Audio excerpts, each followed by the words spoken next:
Paano naging santo si San Roque? Noong ika-14 na siglo, isinilang si San Roque, San Roque, sa Montpellier, France. Mayaman ang kanyang pamilya, ngunit bata pa lang siya ay kitang-kita na ang kanyang malalim na pananampalataya sa Diyos.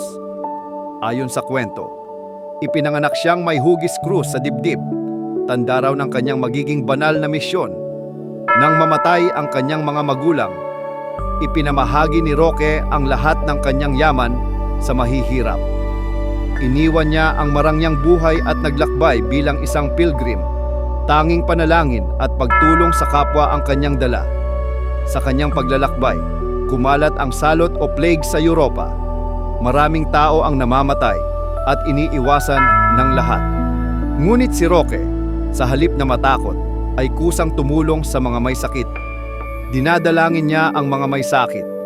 At ayon sa mga saksi, marami ang gumagaling matapos niyang ipagdasal.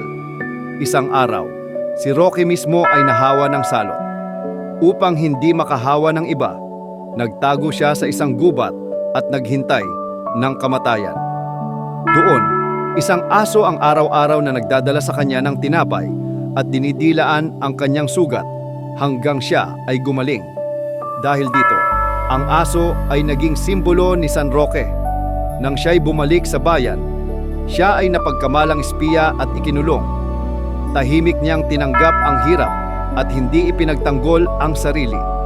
Sa loob ng kulungan, doon siya namatay. Tanging ang Diyos ang kanyang kasama. Pagkatapos ng kanyang kamatayan, natuklasan ang kanyang tunay na pagkatao.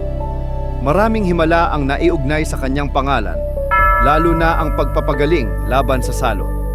Dahil sa kanyang sakripisyo, kababaang loob at pananampalataya, siya ay kinilalang santo ng Simbahan Katolika. Hanggang na ngayon, si San Roque ay patron ng mga may sakit, lalo na ng may epidemya, at simbolo ng pag-asa, awa at malasakit sa kapwa.